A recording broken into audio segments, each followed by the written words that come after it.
नमस्कार मित्रांनो. तुम्ही एक्सेल उघडता, पण वरती एवढे टॅब, बटन, बॉक्स पाहून गोंधळ होतो का? हे काय आहे? कुठून सुरू करू?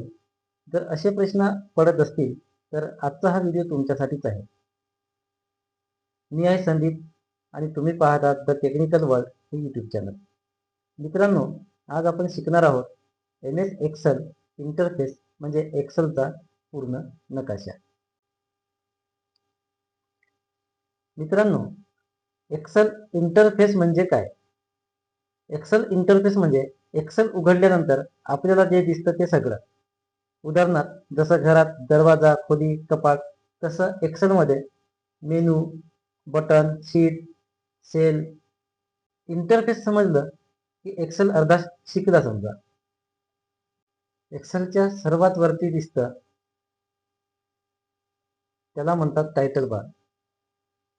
उदाहरणार्थ फाईलचं नाव जसं मी आता दिलं आहे इथं एक्सेल इंटरफेस किंवा आपण जर इथे नाव दिलं नाही तर मग आपल्याला इथे दिसते बुक 1, बुक 2 इत्यादी असं.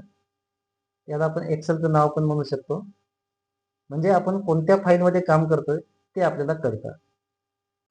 त्यानंतर टायटल बार खाली असतो रिबन. आपण इथे पाहू शकतो. हे आहे रिबन. हा एक्सेलचा सर्वात महत्त्वाचा भाग आहे. रिबनमध्ये टॅब्स असतात. जसं home tab, insert, page layout, formula, data, review, view, help आणि परत आणखी इकडे आपल्याला काही टॅब इन्सर्ट पण करता येतात. उदाहरणार्थ डेव्हलपर टॅब पण आपल्याला इकडे परत घेता येतो.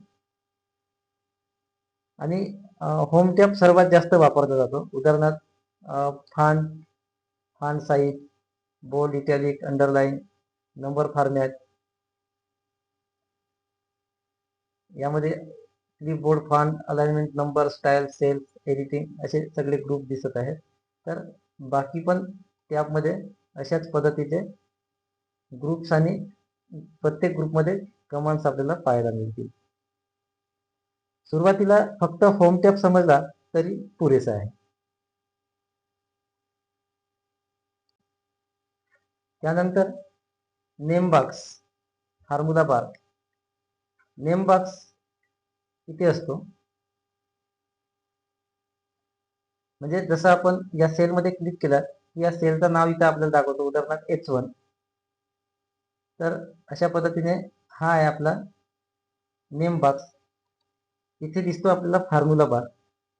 फॉर्म्युला बार म्हणजे जे आपण या सेलमध्ये टाईप करतो ते इथं या फॉर्म्युला बारमध्ये आपल्याला शो होत आहे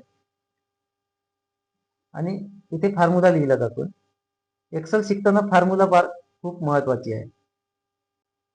नेम बॉक्स आपण सध्या कुठल्या सेलमध्ये आहोत ते दाखवतं आणि फॉर्म्युला बार सेलमध्ये काय लिहिलंय ते इथं दिसते.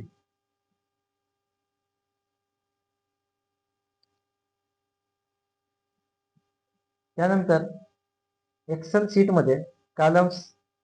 उदाहरणार्थ कॉलमला नाव असतात ABCD आणि रोज 1 2 3 4 5 असे. तर अशा पद्धतीने आपल्याला इथं कॉलम्स आणि रोज पाहायला मिळतात आणि त्यानंतर कॉलम प्लस रोज इजिकल टू सेल.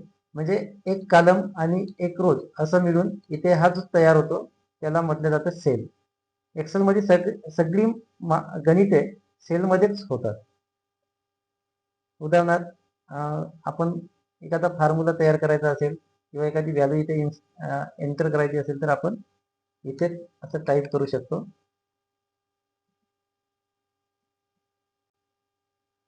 आणि खाली दिसणाऱ्या टॅबला म्हणतात शीट. उदाहरणार्थ इथं आपल्याला दिसते की शीट 1, शीट 2, शीट 3, शीट 4. आता आपण सध्या शीट 6 म्हणजे आपण इथं काही शीट तयार केल्या आहे. वेगवेगळ्या शीटमध्ये आपण इथं वेगवेगळी माहिती एंटर केली आहे. तर आता आपण ज्या शीटमध्ये काम करतोय शीट 6. तर अशा पद्धतीच्या वेगवेगळ्या शीट आपण इथं तयार करू शकतो. तर अनेक शीट्सवर आपल्याला काम करता येतं.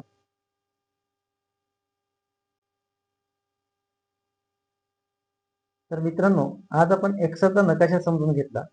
पुढच्या व्हिडिओमध्ये आपण शिकणार आहोत डाटा एंट्री कशी करायची, बेसिक फॉर्मॅटिंग. जर हा व्हिडिओ उपयुक्त वाटला असेल तर लाईक करा, द टेक्निकल वर्ल्ड या चॅनलला सबस्क्राईब करा, बेल आयकॉन दाबा, कमेंटमध्ये लिहा एक्सेल इंटरफेस समजला. तोपर्यंत धन्यवाद. The technical world, Excel made easy.